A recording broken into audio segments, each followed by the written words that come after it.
Are Christians allowed to watch anime? Will I ever get another hairstyle?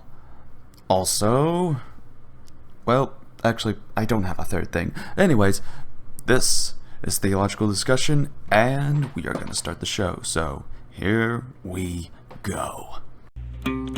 This is a Theological Discussion. Here, we talk about the Bible, apologetics, and most of all, proclaiming the gospel of Jesus Christ, our Lord and Savior. And now, here's your host, the Christian Anarchist.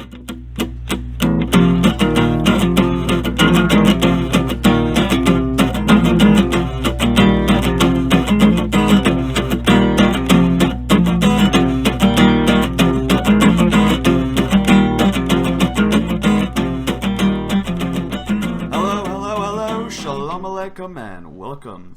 This is Theological Discussion, and it is, honestly, don't know what day this will be posted. I'll try as soon as possible, but if you're listening, welcome, you made it. Okay, but no, we have recorded this on, Friday, on September the 2nd, 2016, and we are chilling here. We, when I say we, this is not exactly your normal theological discussion. The Christian Anarchist is not solo today.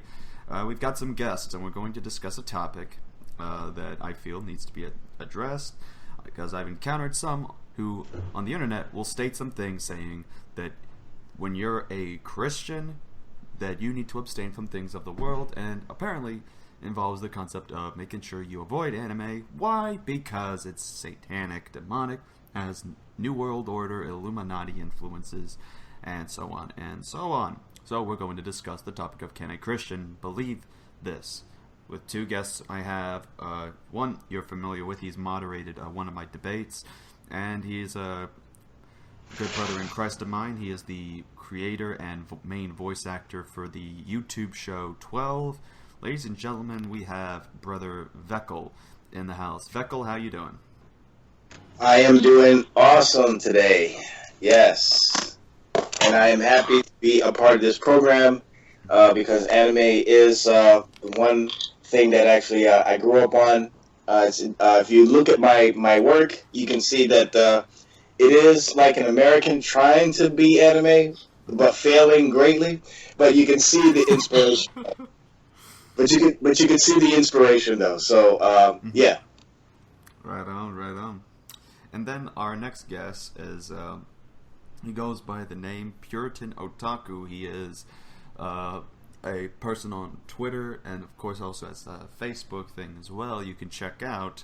But the Puritan Otaku is somebody who kind of been an inspiration to me because he on Twitter has made these what I would call the reformed anime memes. In other words, reformed theology with the humor of anime involved in a mingling together. So in other words, teach theology by the use of memes. God ordains the end as well as the memes.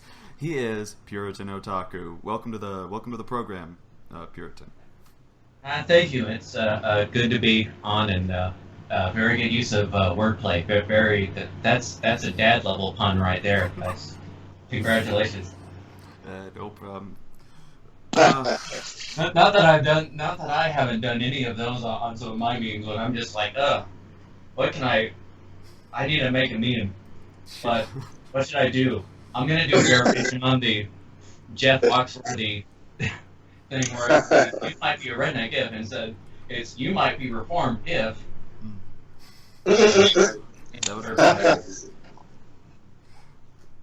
Yeah. High comedy for me.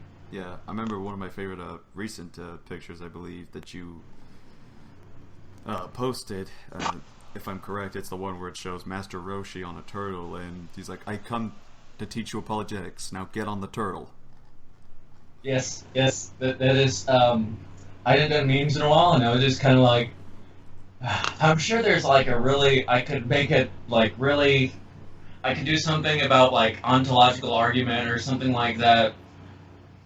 I'm just phoning it in. I was saying, I'm going to teach you apologetics. Now get on the turtle.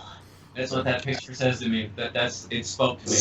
Although I do have to say, there's a guy on Twitter, who I really, if he did, he is, if you ever like really started to like do a whole lot of stuff or whatever, it would be phenomenal. Because I tagged in that, you may have noticed that tagged to that, it was like an @Calvinist Goku. He keeps on changing, like his name everywhere, but it's always like the same. It's always, so like right now he's Reformation Saiyan. I liked it back when he was Super Lab. Oh, he was Super Lab Goku. Okay, I remember, because I remember him being that. Yeah, for a while he was Super Lab Saiyan, which I have to say is still my favorite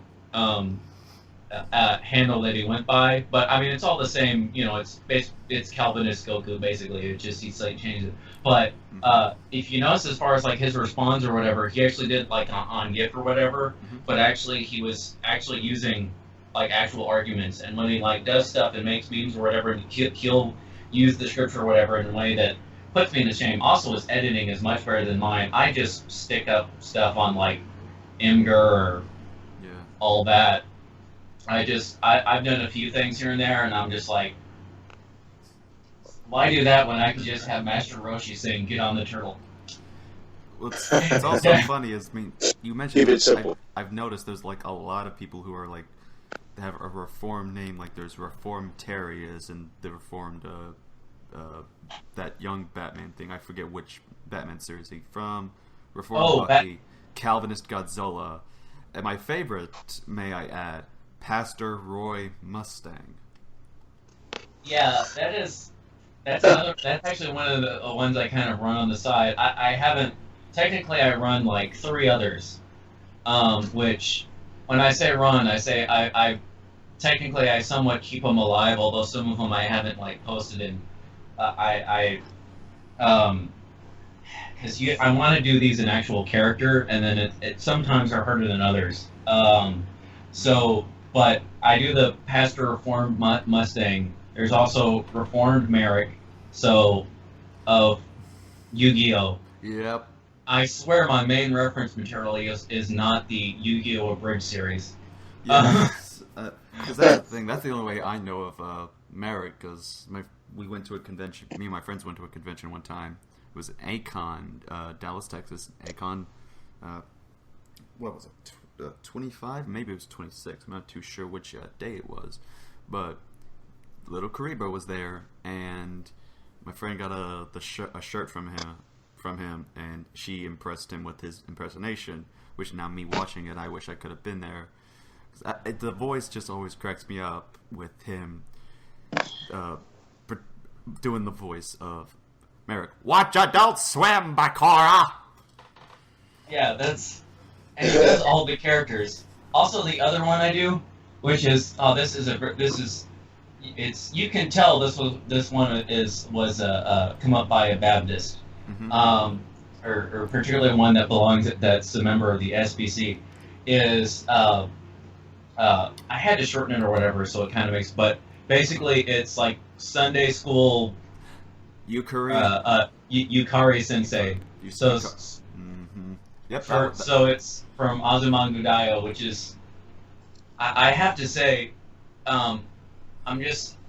if I were Japanese, female, and an English teacher, I think that's basically how I would act, pretty much, minus the getting drunk. But I feel like that's how I'd probably be like or whatever. That's my alter ego. Yeah. Inside me is a disgruntled English teacher trying to get out. There you go. And, we'll have to talk if it's female. Right. Oh yeah, female. But before we continue on to the main subject, the main reason I want to state why I like the Pastor Roy Mustang thing is because the information is labeled, quote, former state alchemist and colonel, now pastor aiming to be the president of the SBC. I just want to point out that if Roy Mustang is the president of the SBC, that would be interesting, and hopefully he doesn't go with the miniskirt uniform Tina does in the anime.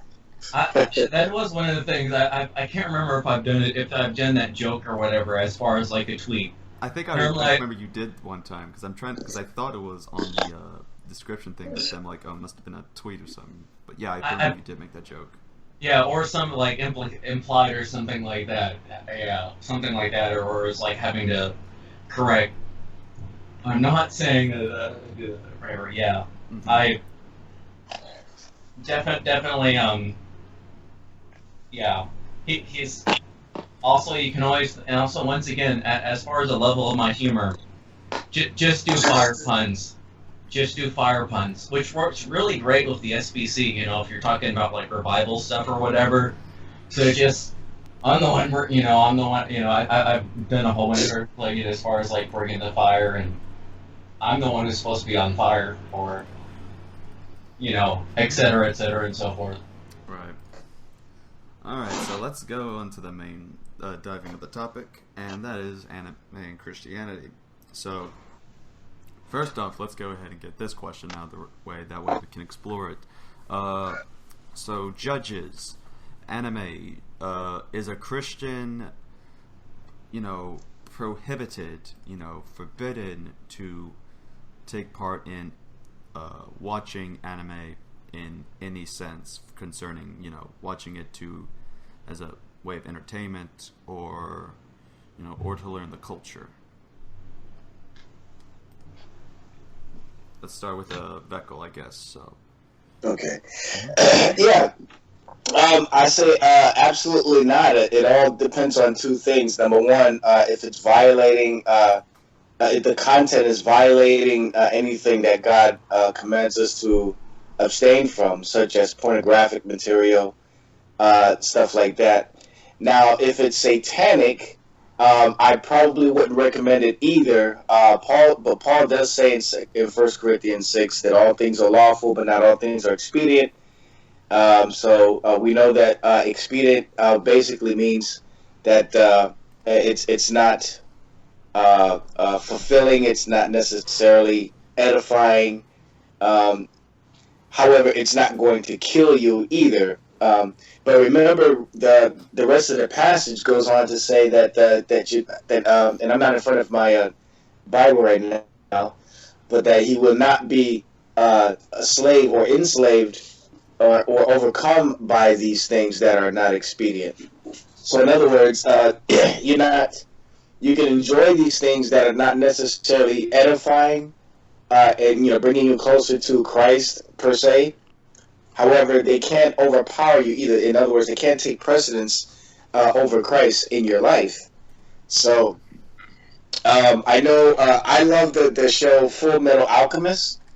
However, by the time I got to the second series, and this is just me personally, again, now we're going to Romans 14, where you basically don't do things, you refrain from certain things based on your own conviction, not that you have to shove it in other people's faces.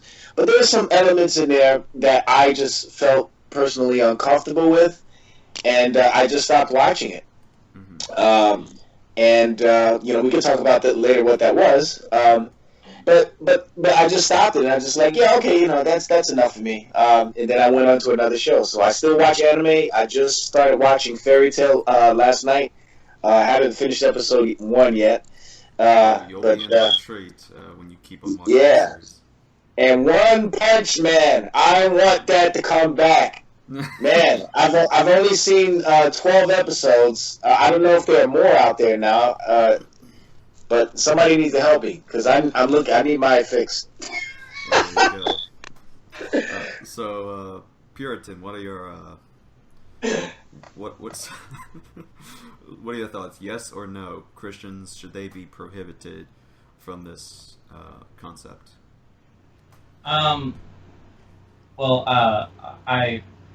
Okay. So I guess I would have to be more the straightforward answer that you're looking for. I was just like, no, Christians are not prohibited.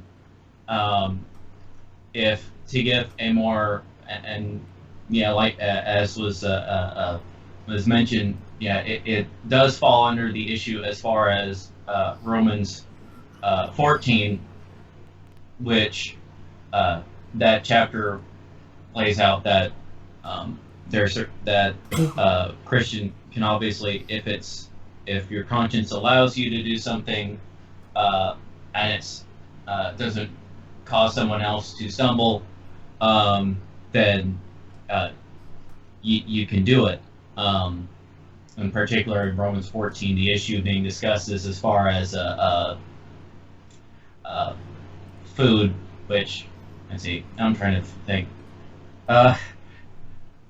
Sorry, I'm having a moment of, anyway, sorry. But, which, because it's mentioning as far as, in particular that one, it's mentioning as far as food and so forth, which may have to do with, I'm not, without looking at commentaries referring to other issues at the moment, that's probably referring to elsewhere, where in the epistles where we find as far as the issue of can a Christian eat food that's given to idols is the issue that's taken as a sort of a case study. And to me, that's kind of what we're talking here about is like, is anime, if we're to take it as a case study, can a Christian partake? In which case the answer, I can't give a blanket prohibition. I think there's obviously, there are certain, I would say there are certain forms of anime which I would unequivocally say that I would have to say, oh yeah, a Christian would be prohibited because it would fall under sexual immorality. So in particular, pornographic materials of any form are obviously so. And if it comes in the form of anime or whatever, that still falls under those rubric. Therefore, it is prohibited, obviously. Whereas on other things, I'll give an example. So there's the original movie Ghost in the Shell, right? There you go. Yeah, right there. It's rated R and it has nudity in it. I was particularly recent on a podcast, and I was simply informed that was in this movie or whatever. So if someone wanted to watch that, I didn't say, and we'll probably go, I guess, as far as some other things when we get into this, as far as looking at some materials you presented,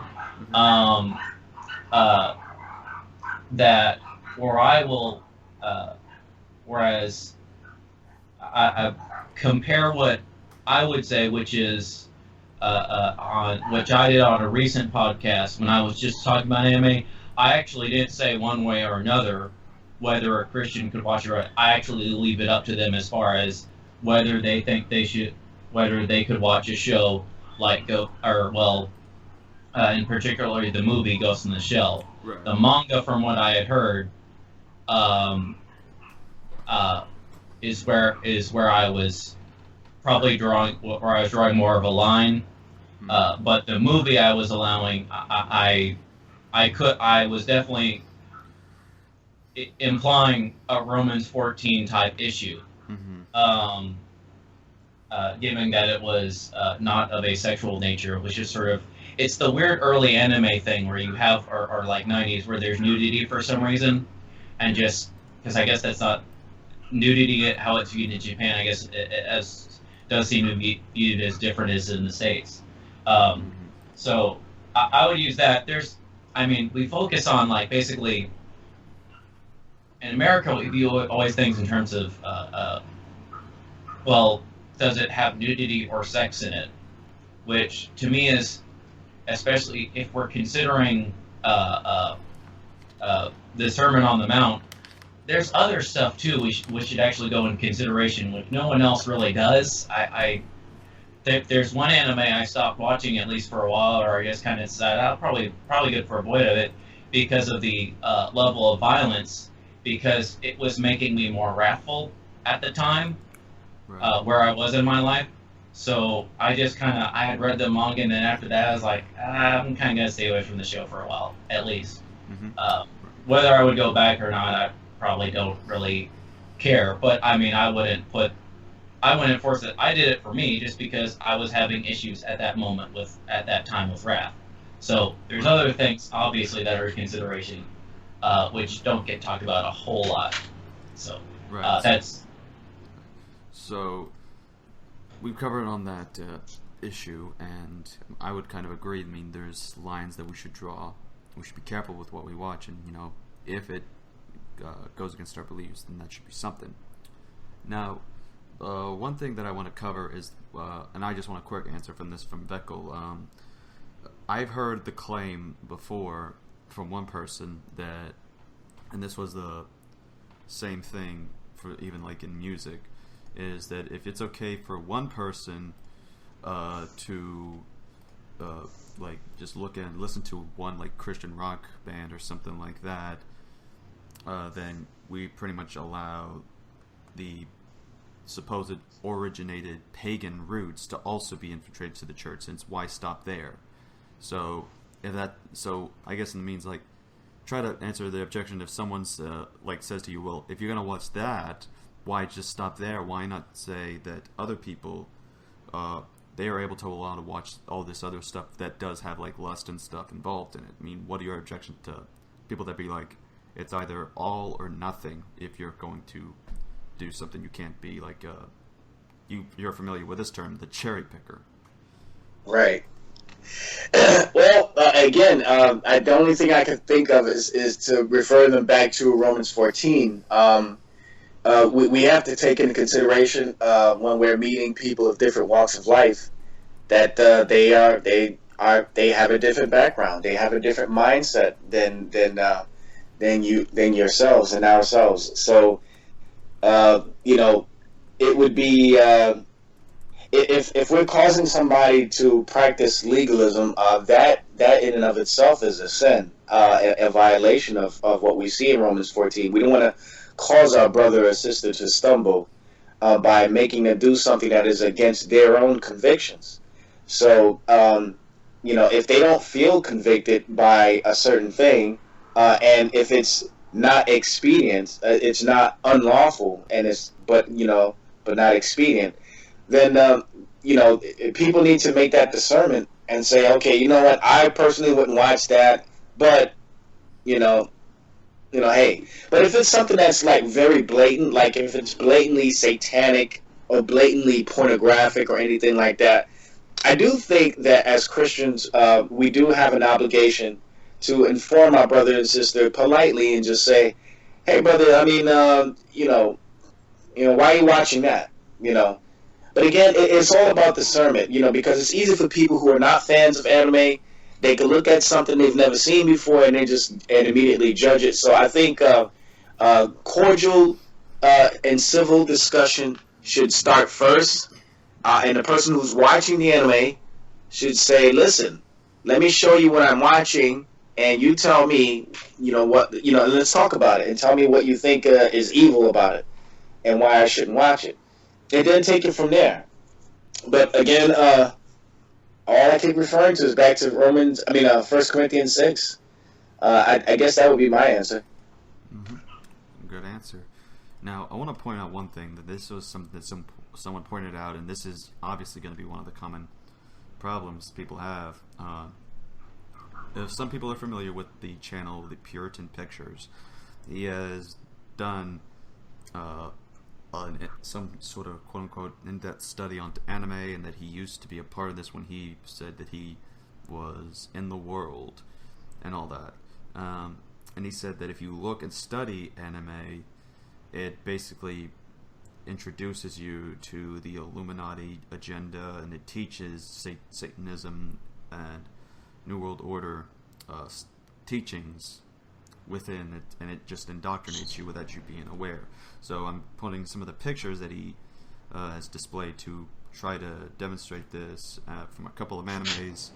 One involving for our panelists can see the pictures, but if you watch the video, I'll leave it in the link. It'll contain these images. But you see, like in Durarara, one of the posters or something to promote it was the character, he held his hand in a circle thing with 3 fingers up, and supposedly that's like the 666, promoting the devil. 666, the number of the beast there. And then in one anime picture, a guy just ends up to play a joke on a girl, draws a third eye on the girl's head, and supposedly, Illuminati, the World Order Temple thing. And then, of course, one of the favorite examples would be, if anyone's familiar with Dragon Ball Z, I'm pretty sure VekL and Puritan is familiar with that show. That's like a classic, right? Oh, yeah, who isn't? So, and we all remember Tien, the monk, right? Yeah. Yes. Well, the problem is they'll be saying that he teaches, it's okay to be a Buddhist, and here's where the whole thing is combined. His tri-beam attack is in that form where people would say, that's you flashing the Illuminati symbol, and then, again, third eye up there. So, start with VekL and then go to Puritan. What are your thoughts on when people make the claims about this and this type of stuff being implied? Do you think this is Satanism or Illuminati being infiltrated in, or you're going to say something that's going to say, "Oh, VekL, you're just deceived. That's all." Well, see, again, right back to Romans 14. I can tell you the reason why I stopped watching the second season of Full Metal Alchemist is because there was a scene in the very first episode where a girl was practicing, not practicing, she was healing somebody, I can't remember.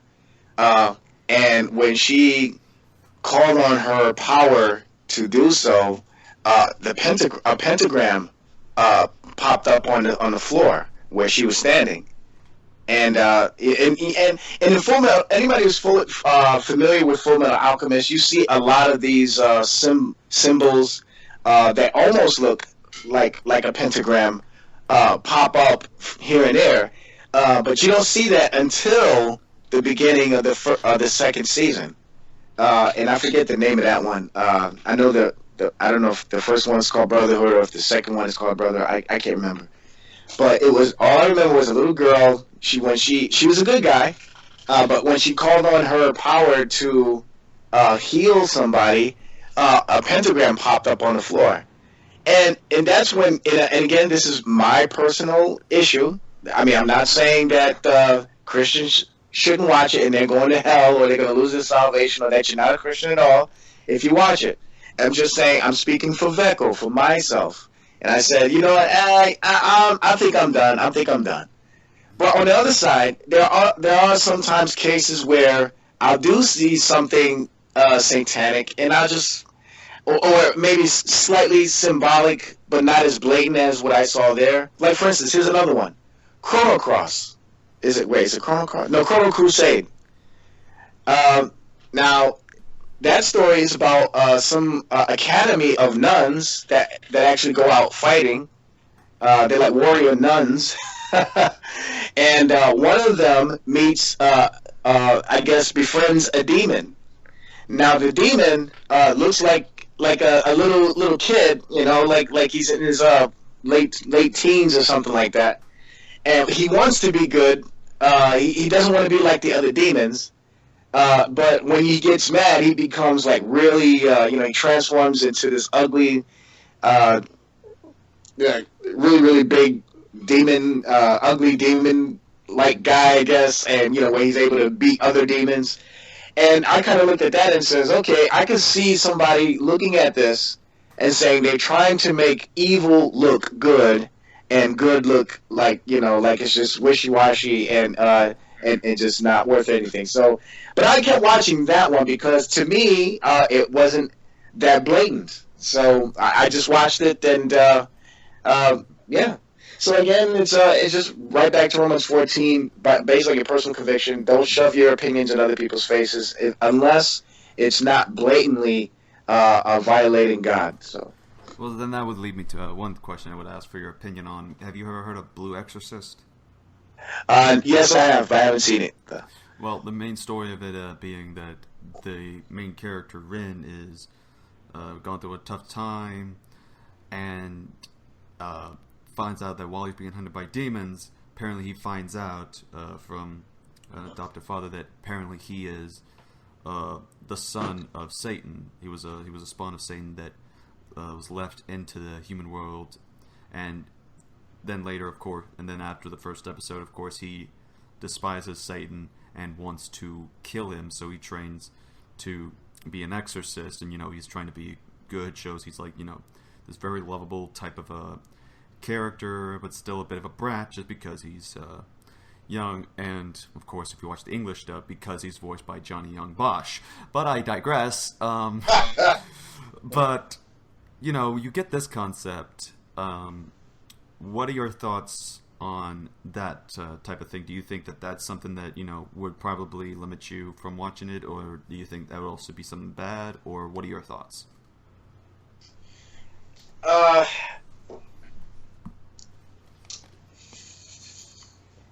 Yeah, I guess there would be other elements that would come into play too, like little things in the background, maybe certain things said in the dialogue, stuff like that. It all goes. To me, it has to be the only time I would actually suggest not watching something if it's just flat out blatant, like if it's right there in your face. Right there. Yeah. So if it's saying, "Hey, God is evil, Satan is good," and watch my show, then I would say just stay away. Yeah, besides depression, that was one. That kind of concept was one of the reasons why I stopped watching Evangelion. Right. Yeah. But other than that, I mean, Dragon Ball Z. Come on. I mean, I don't. Who is? Somebody's always trying to look for some Illuminati. I mean, you can find Illuminati everywhere, man. I mean, you could find it in frying an egg. And you flip it up, and then you just see the number 666 in the wrinkles of the fried egg, and it's just like, I'm not eating this. Yeah. So before we continue. Wait. I'm sorry. I have to kind of point out because it's always like I was noticing it's so yeah. Speaking of everywhere finding Illuminati or whatever, so I have a picture up on my wall, but it's once again from Japan. So as we've established, there are Illuminati and all that stuff. But it's a samurai, but in the picture, because of the position of his arm holding his sword, he only has one eye visible. So, clearly, it's a conspiracy right there. Yeah. Illuminati confirmed right there, making that into a video. 100,000 views right now. Like I've heard this too. I'm trying to remember which Trip Lee. I'm sure I don't know, VekL or Puritan, if you're familiar with Trip Lee, right? It sounds familiar. He's the Christian rapper. He's basically in the same league as in and I've heard of him, but I've never listened to his music yet. Right? Yeah. Okay. The name sounded familiar. I was just like. I can't. I know who. Yeah, I was having one of those moments. Yeah. So he had an album entitled "The Good Life" that I think was published in 2011, and this was when I engaged with an individual named Jamal Williams on, Christian music and all that stuff, and he was like, this secular mixing is bad, and then he said, well, they also promote Illuminati, and he quotes shows a cover of Trip Lee's album where he says, look, and I'll post this for y'all can look up, it's Trip Lee, The Good Life is the album name, but this is the image that's in question, and it's because a line is crossing him out and it's only covering one of his eyes. Supposedly he's promoting one eye symbolism and is promoting the Illuminati agenda by means of Christian hip-hop music. So, yeah, I don't think any genre these days are safe from what these people are trying to convey these days. I mean, you try to just say something and, have something in your picture, then, someone's going to find something to poke holes at. But before we continue, I would like to ask if anyone's is able to, mute your mic, because I'm going to turn this on speaker and play a video onto my little audio microphone here, and if I remember someone was able to pick up a bit of the echo or something earlier, so I didn't want that interfering, so hopefully we can do this, but I'm just going to play a little bit of the clip, and for some who are listening, you're probably also going to hear a boom, which is me just unplugging my earbuds, and when I say I got my earbuds back in, then we can continue the conversation, but alright. We're going to proceed to turn this up and play this over the mic, so here we go in 3, 2, 1. This is from Puritan Pictures on Anime Illuminati, Introduction to the Dragon Ball Z Agenda. Taking a look at anime and the signs and symbols that are abundantly prevalent in this genre. Now, I want you to understand that this is a genre that I was really into when I was in the world, and I have a bit of a background in it. I want you to know that the signs and symbols that we're seeing in our media, in our music, are not only in our country, but all over the world. And it is a design for this new world order system, this fifth age to come. And what they are promoting is the idol that will be the head of it, the all-seeing eye, the Illuminati Messiah, the Antichrist. So when we see this symbology popping up over and over and over again, don't think of it as, oh, well, they're not brainwashing me, I know what's going on. That's not what it's about. What it is about is it is a spiritual battle. They are promoting their symbology, their idol, in the things that people like and enjoy, so that they will vicariously like and enjoy their system, their idol that is coming. It's a spiritual battle. It is not a physical one. So we can see in all these animes, this all-seeing eye is popping up all over the place. And we're gonna leave it there, but if y'all want, y'all can check out the full video. I'll link it in the description, so that way y'all can feel free to check it out. But what are y'all's thoughts on oh, I just now realized apparently they said they didn't hear anything. Well, drats. Great. So next time I have to figure out what just happened there, because my thing was on. Is anyone there? Oh, yes. Yep, we're here. Yep. So what happened? So what? It didn't play anything? Yeah, I couldn't hear anything, and I'm on my phone too, so I didn't see anything either. Yeah, for me, I thought I maybe heard something at the beginning. I'm on my computer, but I didn't. Unfortunately, it didn't play. Which, well, yeah. Although I did kind of remember as far as because you linked me these videos, and I went down the rabbit hole on this one. I guess. At that point, some might view that as almost kind of masochistic. But it's just, how bad will we get on this? So I could actually kind of provide like a summation, I guess, on some of the points, if for us, and I'll try to be coherent. I've been doing such a good. This is why I'm glad we are able to put this in the description, because we couldn't hear it now.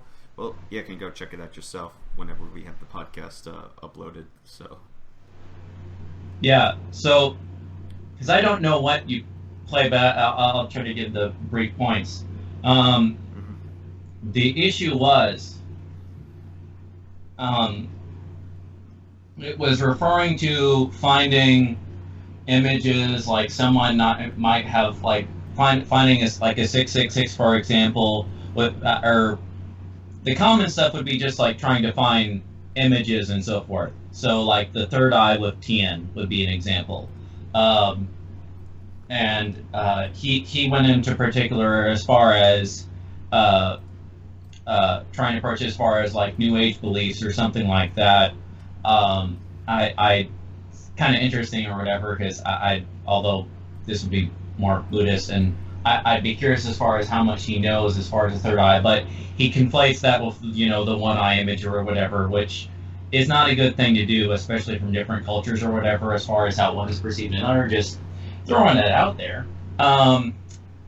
The eye of one does not simply conflate the eye of Horus with a third eye and so on and so forth. But some of the other stuff, as far as the he's trying to look at as far as how Goku is portrayed as this Christ-type figure or something like that. He really plays that one up. He's this hero or whatever, but then because there's different thing, and obviously he's not Jesus, well then it's being played as a part, as a false Christ. Also, there's other things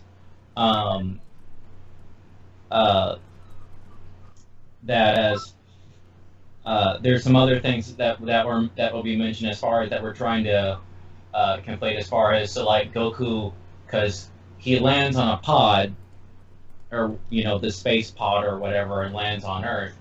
Well, that's like a shooting star, which fits up with the description of Lucifer in the Old Testament as far as being a fallen star and so forth. He also gets into some stuff about the Nephilim, which was that's kind of original. It's in its own fun way, but a lot of throwing up stuff as far as just assertions. His way around stuff to be somewhat fair, and so I hope if he happens to listen to this, I actually am trying to portray some of your perceptions as correctly, even though I think you're very incorrect.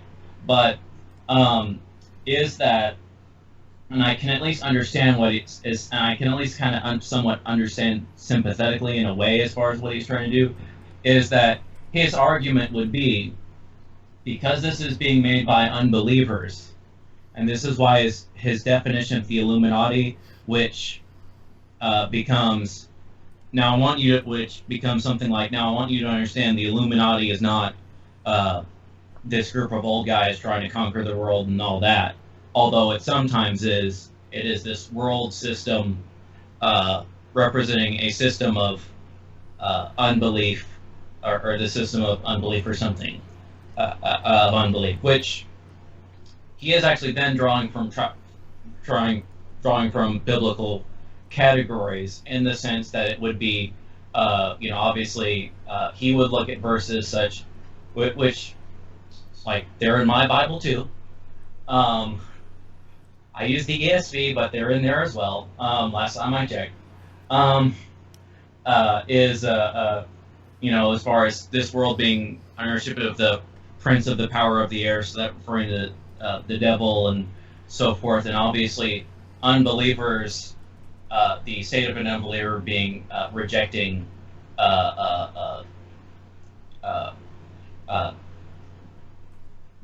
because of going into things like Romans 1 is where I would go, as far as they're obviously, even when they're aware of it or not, their underpinning belief system is going to be antithetical to Christianity, which is kind of where he's drawing it from, just in a really sloppy way. I went a little bit on, but I think that's kind of about, something like that. Mm-hmm. And here's what I wonder. I mean, he calls himself Puritan Pictures, and I know he is well associated with, what's his name? The Vigilant Christian. And I wonder what his thoughts are on multiple Bible translations, because, from what last I checked, I mean, it doesn't seem like he's got a problem with it, especially if he's, Reformed as a Puritan, and, his whole, he doesn't seem like he's having too much of a problem with different Bible translations, in my view. But, and yet he's going to all these Illuminati things, trying to, say, this is Illuminati, and And at the same time, you have people like Stephen L. Anderson, Vigilant Christian himself, a YouTuber on here named Nephilim Free. You have Gail Riplinger.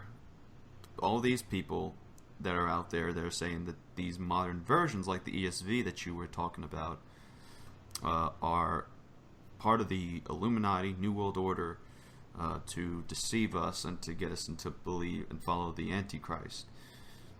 So, I mean, do you think that some of these people that talk about, New World Order, Illuminati stuff, that some of their arguments are consistent? I'm well. Obviously, it depends on in a certain way of consistency. As far, I guess, let me put it this way.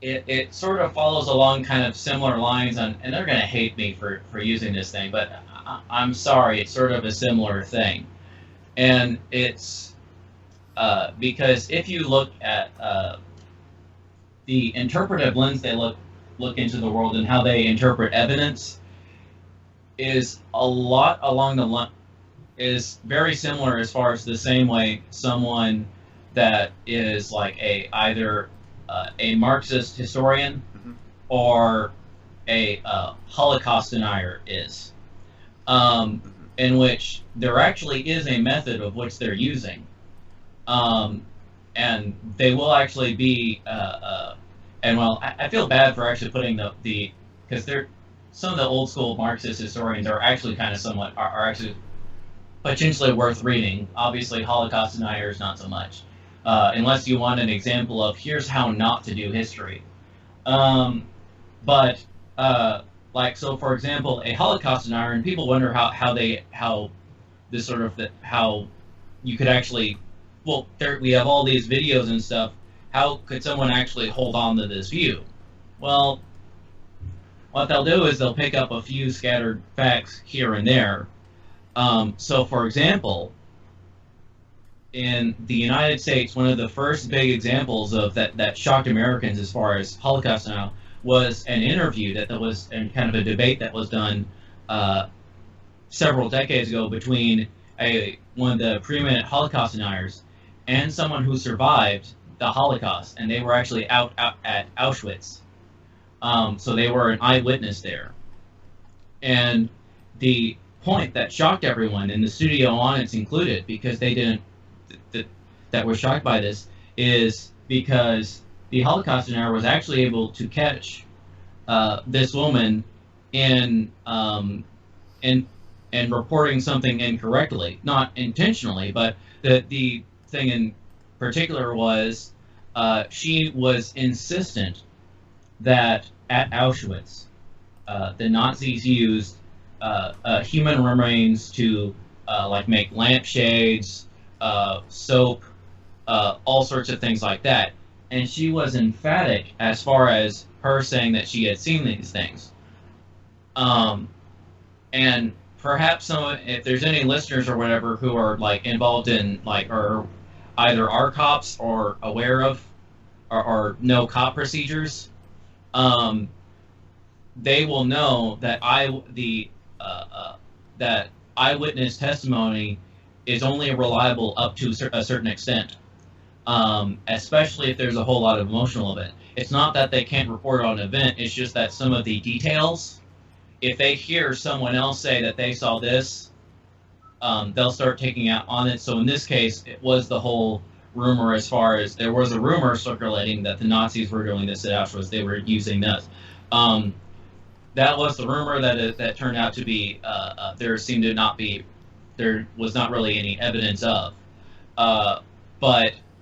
And the Holocaust denier will take that, he'll run with it, and see that cast everything into that. Well, no, because not only do we have testimony as far as witness as far as people being murdered in gas chambers at Auschwitz, but we also have chemical residue at Auschwitz and the actual remains of the gas chambers at Auschwitz, meaning a lot of people were killed at Auschwitz. So you take a few facts, and that's kind of what you get with like guys, kind of like as far as like with the Holocaust, or well, not that. Yeah, sorry, did it. But that's kind of what you get with these conspiracy theories. You find a few scattered facts. You take them, and then you just kind of run with them, and then you can make them fit. So like I mentioned, how Puritan Pictures, which as a side note, the weird thing about his channel is he uses an images of and I have to point out this. He uses an image of Jesus. So, and he's claiming to be Reformed. Now, anyone who's familiar with Reformed circles, and this is a disagreement among us, but if I'll just point out there, if you join the Reformed pub and you cannot show an image of Jesus, period, even if it's a funny meme or anything like that, because they're not saying that you have, because in their minds it is, in the minds of a kind of a historically Reformed understanding of it, is that it's a violation of the second commandment.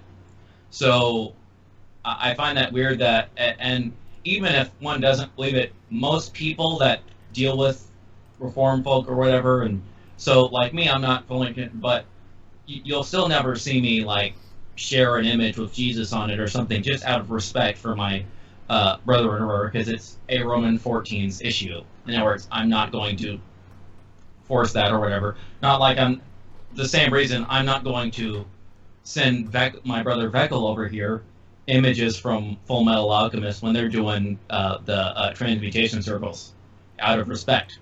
As a side note, I had to kind of point that out, that was one of the things that immediately kind of caught me as funny. But I mean, so it'll take things, and you kind of see with this, with his definition of when he talks about the Illuminati, that it can be a group of dudes trying to take over the world that are in league with Satan consciously, but it can also not be, and then it's just, but then he's taking two different things and just slamming them together, like trying to do it like with a peanut butter and jelly sandwich, which that's not how you interpret evidence.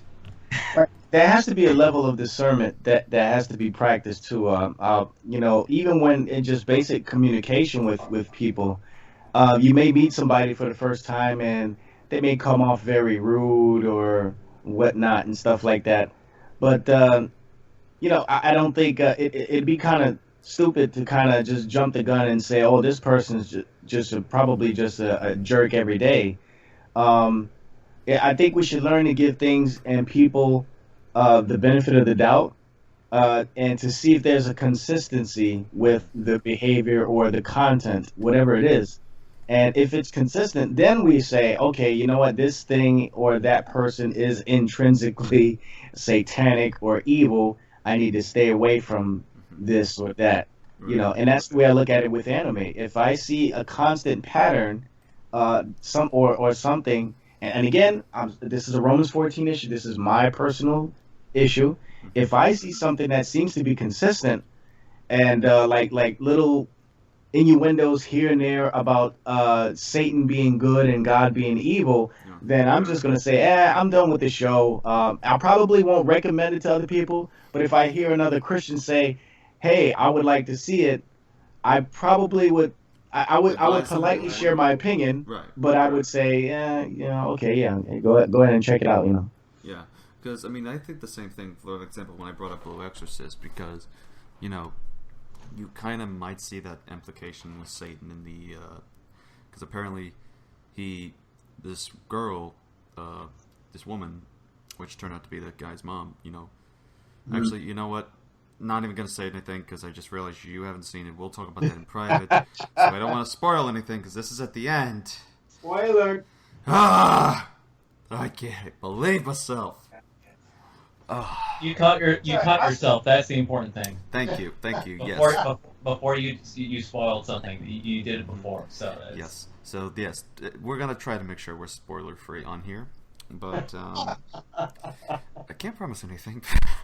But It's an Illuminati plot. This is it's an Illuminati plot. By the way, also, this program was brought to you by Romans 14. In conjunction with the Illuminati and the Jesuits. Everything's connected. Yes. Everything's connected. And the Jesuits And the workers and workers unions and the Welsh. And the Welsh, so we also can't be trusting some of the commentators. But all that aside, I do have one question for VekL, because I remember that when I did, because I can imagine this being a common response. One time I covered, Christian rock music, and we're looking over the guy's review video or something, and he was watching the entire time, and his only objection was that whenever we pointed out why he was wrong on this, he said the following quote: "You guys don't have the gift of discernment." So I can imagine that's going to be a common response when we try to give the reasons that what they're pointing out is wrong, and that we can look into some of the things in anime. It's not going to be a compromise to our faith. VekL, what is your what is your response whenever you hear that as an objection? That it's just because you don't have the gift of discernment. Yeah, well, I would say the same right back to that person, because, again, this person who's saying this to me doesn't have omniscient knowledge, can't see into the heart, and they also have to go back to Scripture and look how God deemed people who did things that would, on the surface, seem to be unbiblical. Like, for instance, atheists bring up all the time what Rahab did. Rahab told a lie in order to save two people, and she was commended for it, not only throughout the Old Testament, but also, again, in the Hebrews 11 Hall of Faith. She's even, I think, recognized in the genealogy of Christ. She had nothing to do with Israel. She was not an Israelite. She was a prostitute, but yet she was recognized by the Hebrews because of what she did for the two spies in the book of Joshua. What's the moral of the story? Is it saying that lying is okay? Absolutely not. It's talking about the heart. That's what's going on. That is why Rahab was commended, not because she lied, but because of the reason behind what she did. And in the same way with David. David was called a murderer for killing Uriah, the husband of Bathsheba. But wait a minute, wait. He did not lift a finger to Uriah. Why is he called a murderer? Because what was in his heart. He intended to cover up the pregnancy because he knew he was going to be a baby daddy. So what did he do? In order to cover up the issue, he ordered Uriah to go into the front line of battle, knowing full well that he was going to, a high probability of him getting killed, and then it actually happened. Now, the soldiers that physically killed Uriah, of course, they're doing their job because they're fighting for their country.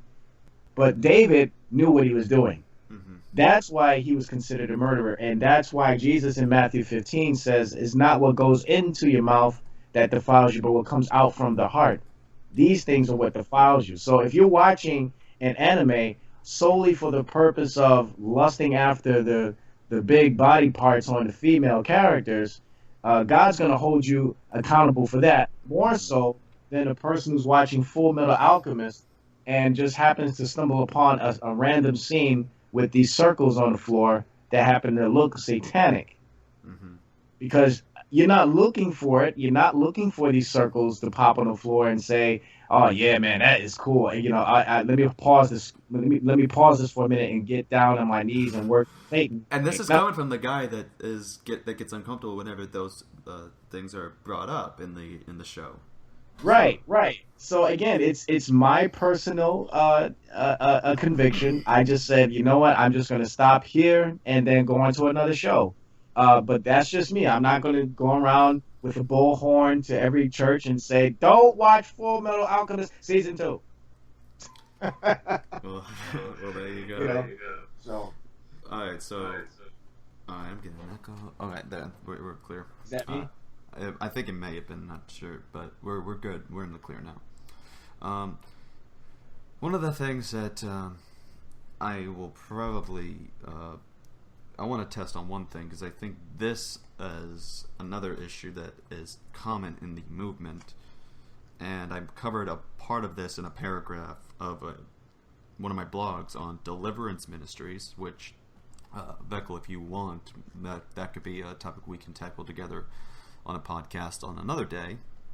But I explain in one of the aspects, one of the things that strengthens and keeps some of these ministries is that they deny, probably without knowing it, the concept of sola scriptura as a final authority, because focus on what some of these people's arguments are, especially in what we're talking about, and it seems to be either what I call sola ratio or sola testimonium.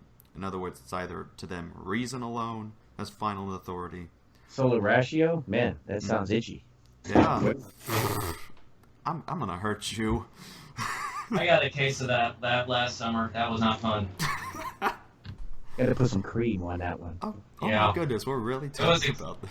It was expensive.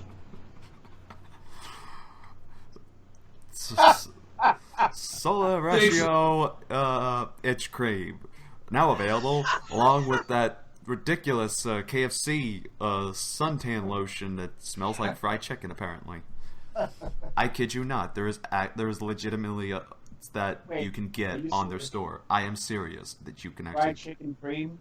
It's suntan lotion that that smells like fried chicken.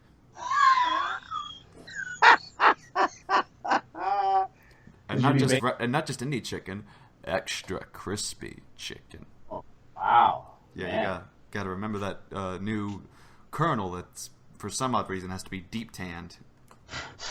But yes, sola ratio and sola testimonium, reason alone and testimony alone, seems to be their main arguments. In other words, it's like, well, let's look at this logically, not just based upon scripture. Like, the final authority is based upon logic. Think of how it all connects. Or sola testimonium, which this is the common one. This is the big one that I will sometimes hear from some people that make these objections. Well, I've listened and watched testimonies of people who claim that as soon as they were watching this, they felt this demonic presence within them, and that whenever they did watch these things, these demons and spirits come into them. So we have testimonies, written, documented testimonies of people doing this stuff. VekL, what are your thoughts on that? I do apologize. I was slightly distracted. My cat knocked over a whole bunch of stuff I had on my desk here. Curse you, kitty! Yes. That's why I had to mute the mic. You don't want to hear the cat while I'm trying to strangle it. But anyway, could you repeat the question? Someone call Peter. Liberals are going to get upset at us for that. But yeah, Yes. one of the things I mainly emphasize is sola testimonium, which is, testimonies alone usually be like the authority on what's happened. And I can imagine this as with, like, the Christian rock and Christian hip hop thing is like, the scenario is someone saying there's supposed testimonies, documented testimonies of people saying that when they look at anime, they feel this presence of demonic influence going within them and all of that kind of stuff. And so these testimonies are very reliable, and we should credit them as an authoritative source as being reliable concerning the demon world. That this is a demonically influential show, and that it channels demons through it. I don't buy that at all. That sounds something very extremely subjective. There could be there's probably 1,000 naturalistic explanations to that type of experience. The first thing that comes to my mind is previous influence. In other words, somebody at some point may have told you themselves that anime is satanic. Look at this image here, and then maybe at some point you totally forgot about that interaction you had or that video that you watched years ago, and then here you come again later, totally forgot about the previous conversation. Then you watch an anime, and then all of a sudden you have this uncomfortable feeling. And then you think, because you have this uncomfortable feeling, that's coming from the spirit trying to convict you of this cartoon, or it could be a demonic entity trying to mess with you, when it's really just something in the back of your mind that's resurfacing from something that you remembered years ago. You know, and you don't remember that you had this conversation years ago, but now all of a sudden you're watching this anime and you're disturbed, you feel uncomfortable, and you don't know why. But the real reason is, the reason why you feel this way is because of this previous conversation, because of previous influence years before or some time before. So that's one way you can explain why somebody feels, oh, I feel this demonic presence from it. You know, I mean, now I do believe in the supernatural, of course, and I do believe in demonic activity because I've heard many testimonies and stuff, but something like that is easily explained away in a naturalistic form. And I'm not saying that that's not the case, because it could be very much the case. However, let's talk about innocent programs such as, One Punch Man. I watched that. There's no nudity in it. There's no profanity in it. There's nothing in it that's demonic. It's just a bunch of guys who, from a studio, got together. They created a character who's really, really powerful. Just an average Joe who just wants to pay his rent. And all he does is he's probably the most powerful guy on earth who's able to beat up really, really big monsters. Nothing satanic about that at all. Yeah. So, I don't know. Just there's a million ways to explain somebody having that type of experience. So, Right. can't really verify it. Yeah, And because it is one of those. As far as I know, those because it really is. And even if you're trying to use as,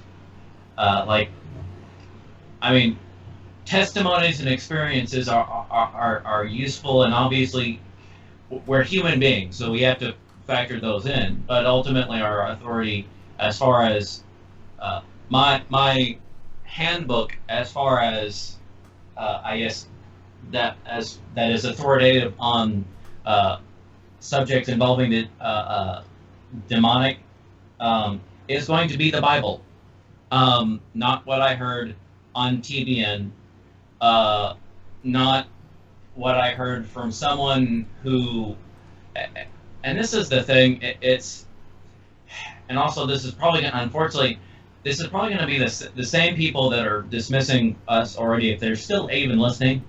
It's going to be dismissed. The next thing I'm going to mention, not that I approve of everything that goes in this, but psychology. There's obviously schools in psychology which I don't approve of or whatever and stuff like that. The ones that deny the existence of soul, and there's stuff recently developed, but generally just observations about human behavior and so forth, and the fact that how observations about the subconscious and so forth. I have a fear of spiders from childhood. So every time I'm around a tarantula, I get this feeling of not wanting to be there, and like that thing is wanting to kill me and stuff like that. Does that mean the tarantula is demonic? No, the tarantula is not demonic. I suppose a demon could possess a tarantula, perhaps, but by and large, I'm going to go out on a limb and say that the average tarantula that I come across is not demon possessed, or a messenger of Satan or something like that. So there's a perfectly rational example, is that just I have a fear of spiders that I got from whatever reason. I may be aware of the reason. I may watch a scary movie involving spiders as a kid, or I may not know. It may have been some experience which I can't even remember, like that happened when I was 2 or something, in which it specifically the subconscious that is playing on this. Also, depending on the type of thing that you've been heard growing up, that's going to affect how you process things. Just a quick example, and it's, I was one time I was quickly told when I was growing up or whatever, because for a while I was reading the Harry Potter books. So I was in just a major occult stuff right there. But after that, a certain individual was quite adamant about how bad those were. I kind of bought into it. It's the TBN sort of stuff when all that was going on. It's not a Romans that for them it's not a Romans 14 issue. It's just these things are evil. Doesn't matter. We're not going to talk about it. We're not going to allow for people's consciousness. These are obviously based on sources that we will not go into. They're obviously this is trying to push witchcraft on kids. As a result of that, it was for years I couldn't even approach anything that didn't have that had like magic in it. So like when Lord of the Rings came out, like the first one, I'm not talking about the Hobbit movies. I'm talking about the first Lord of the Rings. I did not go see it because it had a wizard in it. So. I come across some Christians like that as well. You probably shouldn't watch it because, the presence of a wizard's in there, is magic being used and stuff like that. Yeah, I understand what you're saying. Yeah. And here becomes the ironical sort of like issues kind of like this, is especially in my case, because when I was watching the Puritan Pictures, because as much as I sound probably like I'm beating up on the guy, there's a lot of stuff or whatever where it's honestly I can really sympathize and empathize with the guy, up to a certain point, so I could understand what he's talking about. Like when he was if someone watches on the video or whatever, apparently part of his testimony is that he had a fascination with the occult.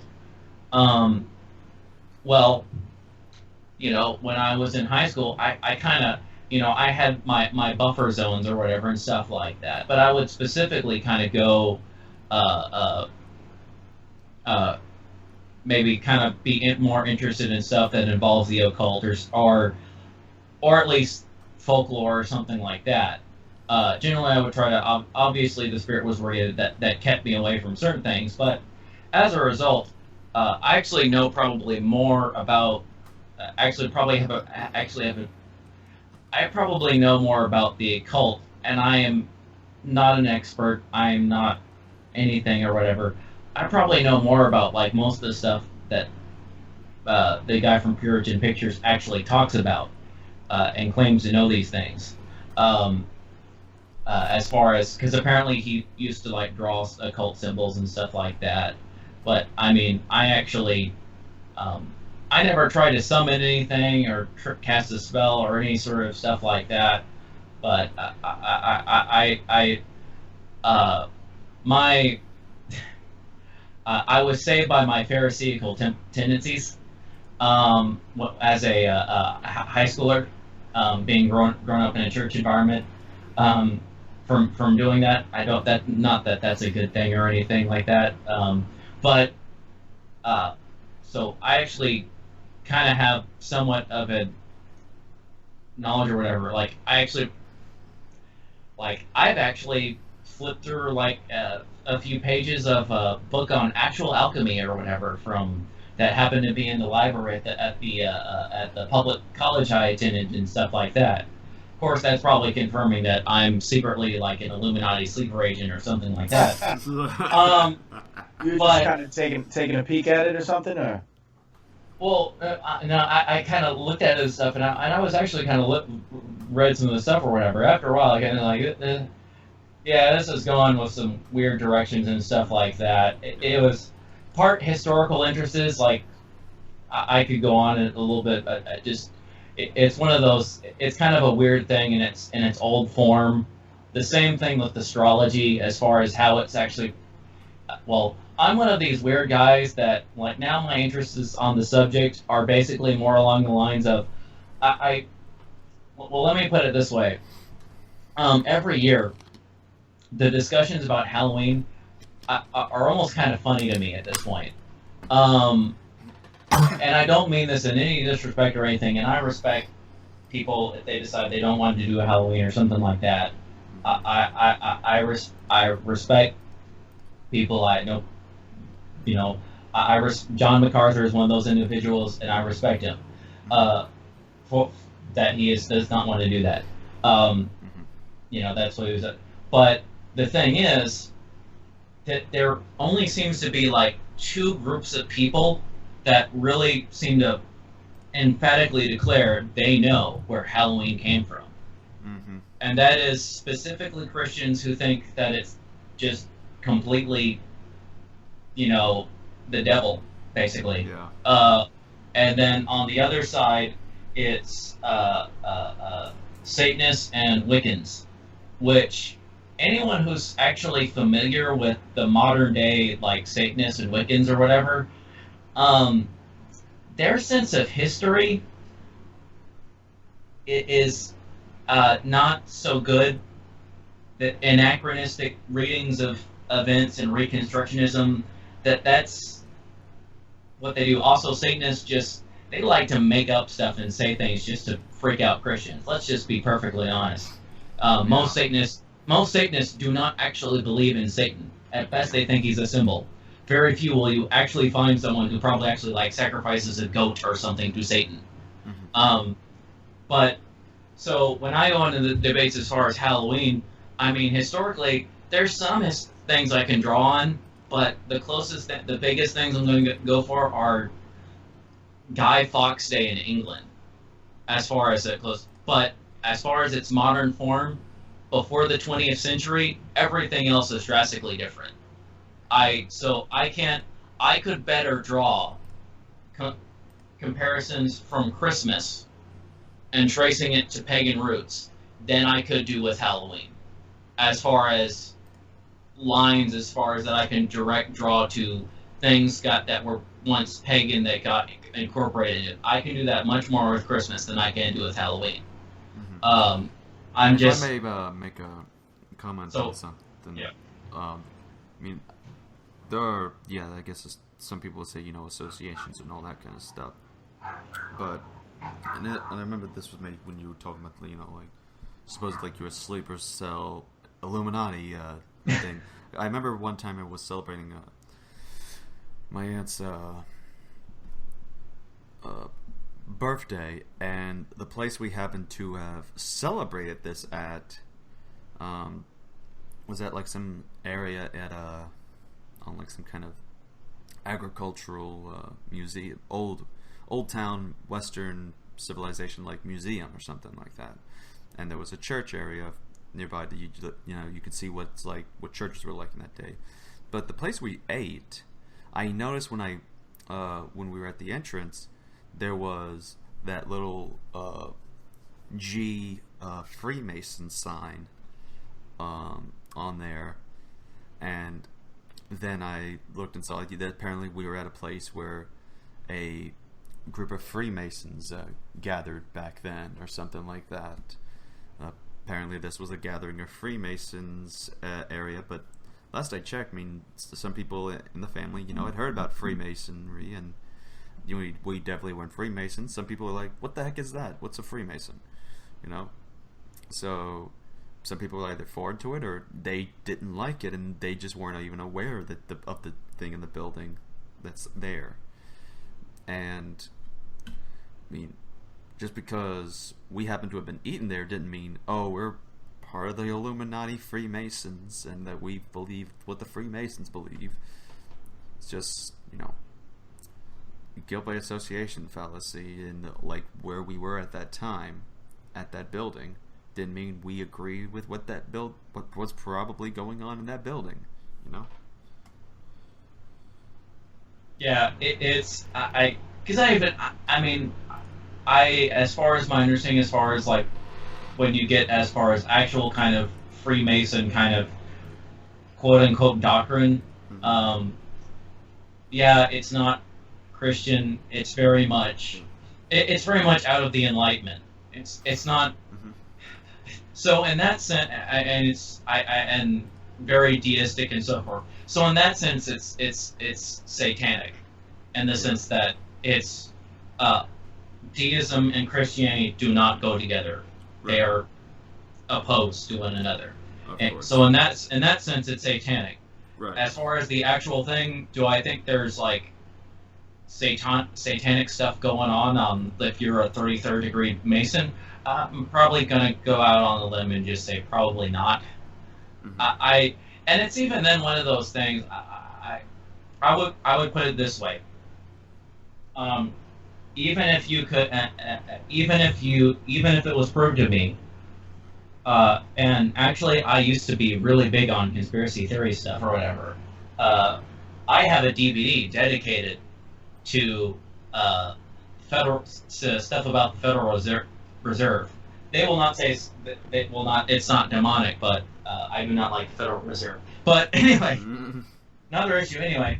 But I actually have stuff or whatever, so I'm actually kind of in this weird position as far as my relation to all this stuff. Obviously, it's like, what's Blake gonna say next? So like I said my real name. Oh well, it's okay. I don't care. So Puritan Otaku is really way too much or whatever. What's gonna he say next? That he used to be a Buddhist? No, never really feel. I could never get behind the get rid of your desires thing. I would make a terrible Buddhist. Which would actually make me a really good anime character, apparently, or just that always seems to be the thing. I do want to make one comment that I did an essay or an article on my page on Christian's Guide to Watching Anime, and I'll leave a link in that description for some of the people watching. And one paragraph, I guess this is my one of the animes where I draw the line, is quote, "The devil is a part-timer." That is what the show in the English translation is called, and it's literally about after Satan has just lost in a battle against someone who's called the hero Amelia. He tries to do a time travel thing and is sent to modern day Japan with his assistant, and basically he I'll just read what I quote from the site here. Quote, "As a result of this, referring to losing in the battle against Amelia, he teleports with his assistant to modern day Japan. He is now reduced to a human form with little power and starts trying to fit in by working at a fast food McDonald's ripoff in order to earn money like everybody else." Now, I haven't had a chance to see. This is one of those things where I, of course, because of the concept, I don't think I'd be comfortable watching, because first off, the main character and the protagonist of our show is who? It's the devil, for crying out loud, as he's called, the ruler of the underworld. And then, of course, this one was funny to me, is that some of the side characters were supposed alternative names, Lucifer was one of these other characters that is in there as a different character, and some people might find confusion with that. But just the idea of Satan triumphing in some of these things, as he's trying to live and survive in the world, and we're mainly focusing on him as a good character, to me is a non-biblical approach to the topic, and I would feel uncomfortable watching it. Now, unless somebody has seen it and can tell me some things about it that might persuade me, then I could probably feel comfortable watching it. But until then, it is just strange to me to watch this. I will say I have watched a few episodes, and honestly, it's not really worth time. All right, so I was like, Puritans Even confirmed my suspicions. Oh yeah, it's just watch anyone who watched the first set. I was apparently normally they say like give like stuff like they give like watch 3 episodes or whatever, which I do for I guess like for which I would say to parents for like content purposes if they were like wanting to screen for their kids. Generally with anime, it's going to be if something weird is going to show up, it's going to show up within 3 episodes, if not the first or second episode, but at least definitely normally almost 99% of the time by the 3rd episode. That's as far as like I guess quality. Some people tend to use that, but actually I've actually heard you can there's a guy who's an uber anime fan to the point where it is obsession, and honestly he's not a Christian, so I don't expect him to actually act like a regenerate Christian, but he actually does do really good analysis. I just can't recommend him because he tends to curse. But apparently there are, as far as he will lay out things, but from someone who's watched like over 500 anime series, I'm not surprised he's able to do this. But apparently you can tell within 1 episode whether an anime series is actually good or not. And see, I think ultimately it's about drawing the line. How far is too far? Like, for instance, let's go back to my experience. All right, with Full Metal Alchemist, the 2nd season. Was I going too far for not watching the rest of it because of that pentagram that I saw the little girl standing on? Oh, shoot, how did I want to ask the question? Or, am I being legalistic? Somebody could say, oh, you're being legalistic, it's not a big deal, it's just a pentagram. You know what, I lost my train of thought. I forget how I wanted to ask the question, but you have that, which is somebody could easily credit as it being subliminal, and it's trying to put it in your face, so therefore you shouldn't watch it. Another person could say, "Oh, I don't understand the significance of that, so I'm going to keep watching it." Versus something that's blatantly trying to deter you away from Christ in some way, shape, or form, like nudity or something like that. Something that's trying to get you to lust after a character, or something that flat out says, hey, we're mocking Jesus, and there's nothing you can do about it because you love our show, that kind of thing. So you have those two sides there, and I think, I think everybody here, I mean, even those who are really legalistic about against anime at all, I know they would agree that okay, we should not be watching anime with nudity in it. Or anime with nudity where it's trying to entice and trying to get you to lust.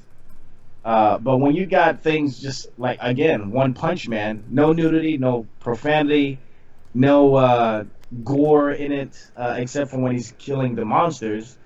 That's a different issue there. And I think a Christian who's personally convicted should just share that with themselves and say, you know what? I personally can't watch this because of my previous experience, but I'm not going to tell CA or Puritan Otaku to not watch it, or VekL to not watch it. Great, now I'm hungry because you missaid it and said Puritan Otaku, so so now I'm going to go get Taco Bell. Now, do you mean taco in Japanese, which is octopus, or do you mean taco as in the Mexican food? Yeah, did I mispronounce the name? Is it Otaku? Yeah, Otaku. I said Otaku, yes. Anyway, but I pure Otaku. Yeah, my concern about this issue is actually theological, which sounds like, oh wait, oh good, we can tune out on this part. No, this actually has some very, very big implications for Christianity as a whole, because really, I could plug into just about anything. Should Christians do? Yeah, right. Okay. We could actually turn the same material, whatever, like that Puritan Pictures did, and like done can a Christian listen to the band Iron Maiden? Right. That's assuming we don't. If assuming we haven't completely written off heavy metal music as just of the devil. I'm pretty sure hair metal might be of the devil. I'm not.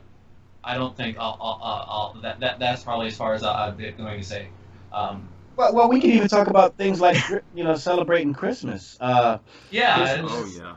Oh yeah. Like I mentioned, yeah. It's. Yeah. So the thing for me is, it is this the category in theology that is referred to as common grace, which, generally speaking, we're referring to that as far as God, as it'll say in the scriptures, God caused it to rain on the just and the unjust. Rain being used as a positive, because they're getting their crops will grow. So for all the city slickers like myself who think rain is always bad or something like that, rain causes things to grow. Remember, so obviously that's more of an economic, and you see this played out in a number of contexts or whatever. There's people who just they stand against Christianity, but they profit for it. But they run a company that actually that Christians are employed in or something like that. Maybe they run an oil company or something like that. They're on affair number 3 or something like that. Not ruling out, obviously, they could certainly repent, but let's just say they never repent or anything like that. Still, the company that they're going to be doing is going to provide for jobs, and hopefully some Christians will be able to get not good paychecks there, so they can, in turn, actually bless the church. So even an unbeliever can actually be a blessing of sorts for Christians or whatever. Also, it is, if someone isn't going to get saved, the other thing is, of course, that, well, this life is all they're going to get. So it's actually kind of, in a weird way, I mean, it's one of those things, it's, you actually, if they can't get saved, you at least hope they have a pretty good life here. As kind of, at least, afterwards. Only God knows ultimately, right, what's going to happen. Yeah, I know, but so it's, if not one, it's, you at least pray for the other, that they live a long and happy life on this earth. So showing grace here, yeah. So, but also there is, of course, because in Romans 3, or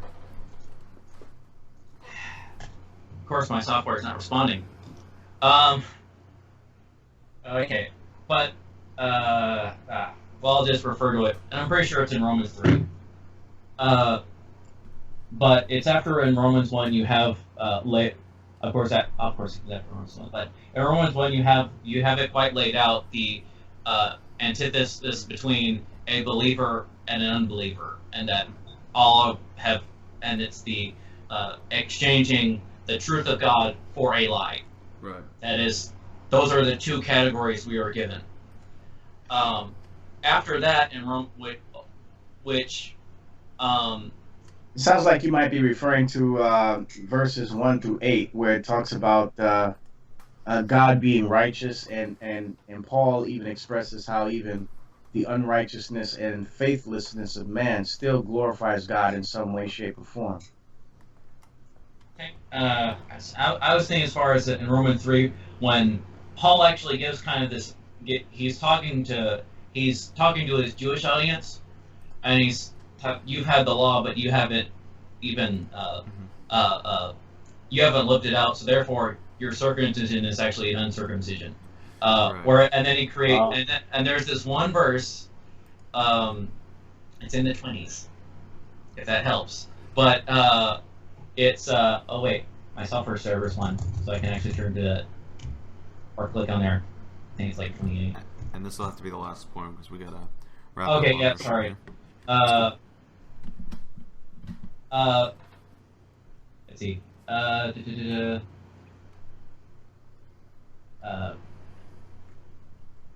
man. You said it's in Romans 3? Yeah, Romans 3, but or maybe it's not. No, wait. Okay. Okay. No, actually, it's Romans 4. Silly me. I think. I hate those moments. This is why memorizing scripture is good. It is. I need to practice. I need to start practicing again. It's because we're watching too much anime. See, if we just hated anime, started already. if we just prohibited anime, we would all know scripture so much better. That would solve all problems, everything. Okay. Anyway, hopefully I'll be able to maybe it can be linked in the bottom or whatever as far as the verse or something that I referred to. But Paul actually gives, after laying out this person, remember how, as far as we haven't followed the law, and then he actually talks about a Gentile. He doesn't place them in a category of a believer, but he says that even this, so that he creates this Gentile who's supposedly actually following the moral law that would be written on, that he would be aware of, because obviously he's rejecting something, so he has to be aware of stuff. That there's a God, as it says in Romans, there's enough apparently to prove that God exists, and we know of His attributes. So there is no one on the earth that can actually say, I don't. Well, they never knew that there was a God. Well, they had creation to tell them that there was, and actually about His attributes. That was not the tell Jesus, but that's still enough to reject them and render them guilty in God's eyes. But he creates this as far as a Gentile that, as much as they are apparently blessed with as far as like morals and stuff like that, that they actually seem to follow that, and actually, and Paul he actually refers to this. It actually kind of it does function as like sort of a circumcision for them. So, and there it's kind of more of common grace in a moral sense, where so I can come across things. Not only can I come across things in like literature and culture in general that are actually morally good or morally true statements, even in false religions, if there's any sense of coherence in their thought, is because they are effectively borrowed from Christianity. People probably don't think what you mean, but I could not time enough for that. But my point being that the mentality of like guys like Puritan Pictures and stuff like that, they have to deny that there is this thing called common grace. Also, I don't see how you can actually live this out, which in the way that things up, because they go into other things as far as like Disney, and everything seems to be demonic, and you can't have any dealings with that. Well, that becomes a problem. Because we're supposed to be in the world, we're not supposed to be of it, but we're supposed to be in the world.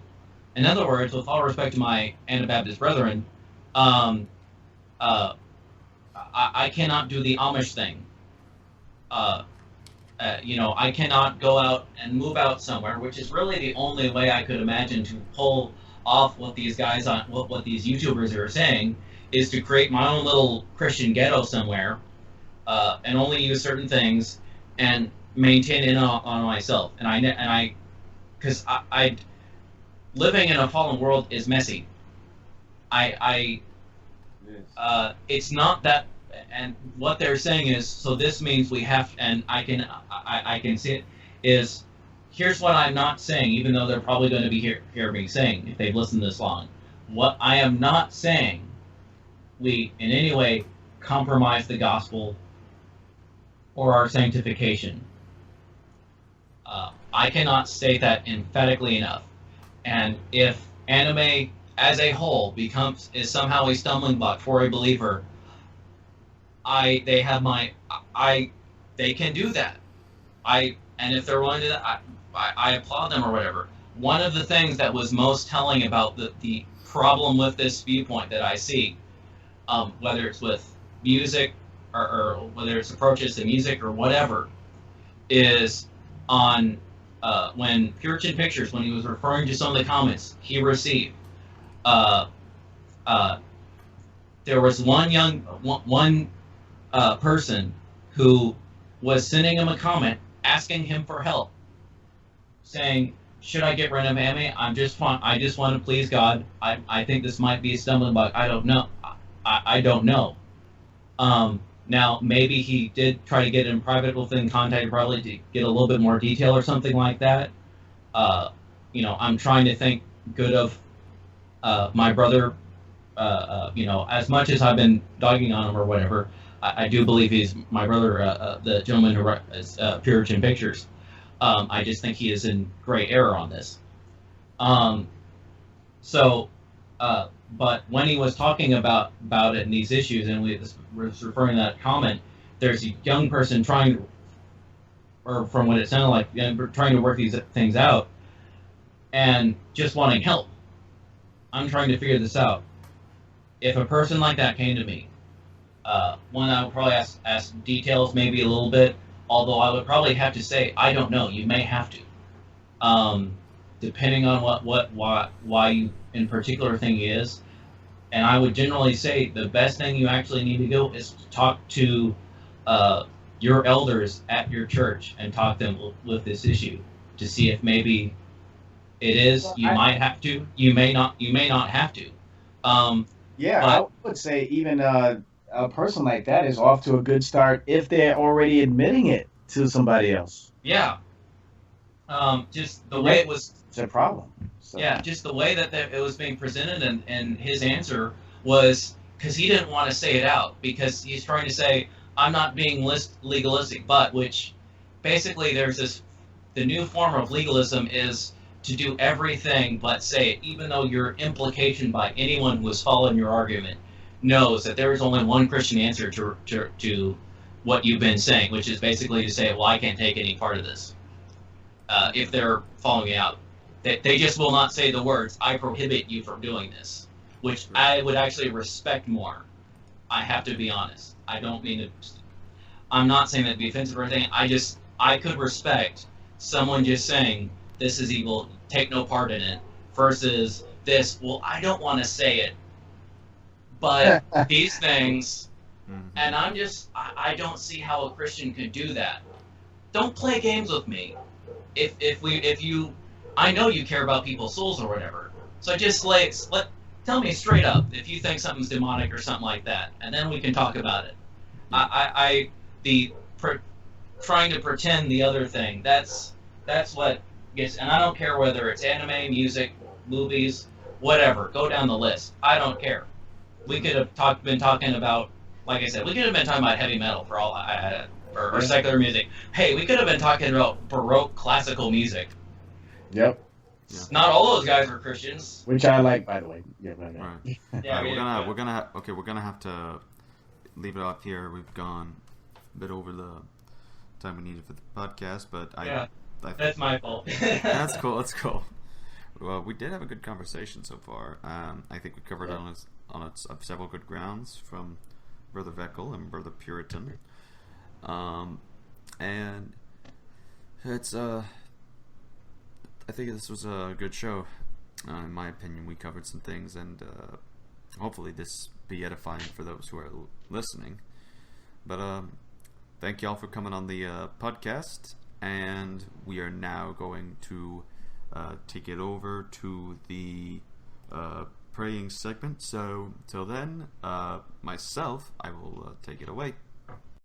Dear Lord, I thank you for this podcast, and I thank you for Brother VekL and Brother Puritan Otaku for joining us. We ask that you bless this podcast and that it may edify us, and that whatever was discussed, that it may bring glory to you, for you are the Almighty. You are the amazing, amazing God that sends His amazing grace to save the wretch like us. It is in Jesus' name I pray. Amen.